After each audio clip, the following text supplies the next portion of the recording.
அனைவருக்குமே வணக்கம். சற்று முன் கிடைத்திருக்கக்கூடிய ஒரு மிக மிக முக்கியமான செய்தி ஒன்று வெளியாகியுள்ளது. சற்று முன் தமிழகத்தில் துணை இராணுவம் குவிப்பு, ஸ்டாலின் சிறையில் அடைப்பு, இது மாதிரி பார்த்தீங்கன்னா செய்திகள் வெளியே இருக்கு. இப்போ சமீப காலத்திலேருந்தே பார்த்தீங்கன்னா தமிழகத்தில் பெரும் பரபரப்பையும் பெரும் அதிர்ச்சி அளிக்கக்கூடிய சம்பவமாகவே நடந்துட்டு இருக்கு இல்லையா. அமலாக்கத்துறை இறங்கிய ரைடின் அடிப்படையில் தமிழகத்தில் பெரும் அதிர்ச்சியும் பெரும் பரபரப்பை திமுகவுடைய ஏற்படுத்தியிருக்கு. இதன் அடிப்படையில் தான் முக்கிய புள்ளிகளுடைய வீட்டுகள்லாம் பார்த்தீங்கன்னா ரெய்டுகள் நடக்குது. இதன் அடிப்படையில் தான் டெல்லியிலேருந்து பார்த்தீங்கன்னா துணை இராணுவம் குவிக்கப்பட்டு சென்னை முழுவதுமே குவிக்கப்பட்டு இப்போ பார்த்தீங்கன்னா அமலாக்கத்துறை களத்தில் இறங்கி அனைவருக்குமே தெரியும். முதல் முறையாக நாட்டிலே பார்த்தீங்கன்னா தமிழகத்தில் டாஸ்மாக் கூடிய நிறுவனத்திலும் டாஸ்மாக் கூடிய ஆலைகளும் பார்த்தீங்கன்னா அதிரடியாக ரெய்டுகள் நடந்ததை அடிப்படையில் தான் இப்போ அதிரடியாக தமிழகத்தில் துணை இராணுவம் குவிக்கப்பட்டு இப்போ முதல்வர் ஸ்டாலின் அவர்களுக்கு இதற்கு தொடர்பு இருக்குது. இதுதான் பார்த்தீங்கன்னா இந்த 1000 கோடி மெகா ஊழல் குறைந்தபட்சமே நடந்திருக்கு இல்லையா. இந்த ஊழலின் அடிப்படையில் முதல்வர் ஸ்டாலின் அவர்களுக்கு பறந்த அவசர கோரிக்கையாக தான் பார்த்தீங்கன்னா இப்போ வைத்திருக்காங்க.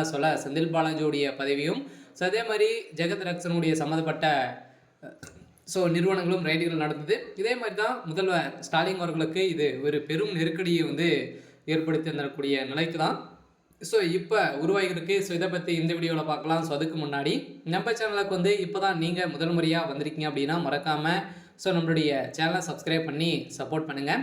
வாங்க வீடியோக்குள்ளே போகலாம். பார்த்தீங்கன்னா இப்போ முதல் முறையாக டாஸ்மாகில் நடந்த ஊழலின் அடிப்படையில் ஸ்டாலினுடைய அவர்களுடைய விழுந்த ஒரு பெரிய இடியாக தான் இருந்திருக்கு இல்லையா. இப்போ இதில் குறைந்தபட்சமே 1000 கோடிக்கு மேலே மெகா ஊழல் நடந்திருக்கு அப்படின்ற மாதிரி தான் இப்போ ஒரு தகவல் வெளியிட்டிருக்காங்க. அமலாக்கத்துறையும் அதிகாரப்பூர்வமாக வெளியிட்டிருக்காங்க. இதில் அதிரடியாக எக்கச்சக்கமான பணங்களும் நிறைய ஆவணங்களும் சிக்கிய அடிப்படையில் தான் செந்தில் பாலாஜியுடைய வீட்டில் சிக்கிய டைரியின் அடிப்படையில் தான் இப்போ அதிரடியாக முதல்வர் ஸ்டாலின் அவர்கள் சிறையில் அடைக்கப்பட்டிருக்காங்க. இதற்கு உறுதுணையாக திமுகவுடைய தலைமைக்கு தான் வருகின்ற சட்டமன்ற தேர்தலுக்காக பார்த்தீங்கன்னா 1000 கோடிக்கு மேலே சங்கங்க பார்த்தீங்கன்னா பதுக்கி வைத்திருக்கக்கூடிய நிலையை இருந்திருக்கு. இதன் அடிப்படையில் தான் இப்போ அதிரடியாக செந்தில் பாலாஜியுடைய ஜாமீனும் ரத்து செய்ய போகிறாங்க. முதல்வர் ஸ்டாலின் அவர்களுடைய ஆட்சியும் களைய போகுது அப்படின்ற மாதிரி தான் பரவலாகவே பேசப்பட்டு வந்திருக்கக்கூடிய இந்த நிலை அனைத்துமே மக்களிடையே பார்த்தீங்கன்னா கொண்டு செல்லக்கூடிய அளவுக்கு தான் இப்போ சம்பவம் மேலே சம்பவம் நடந்திருக்கு. வெளிச்சம் போட்டு காட்டக்கூடிய அளவுக்கு தான் துணைத் தலைவர் பாஜகவுடைய மாநில தலைவர் அண்ணாமலை அவர்கள் செய்திருக்காரு. முதல்வர் ஸ்டாலின் அவர்கள் பார்த்தீங்கன்னா இப்போ சிறையில் அடைக்கப்பட்டதாக தகவல் வெளியிருக்கு.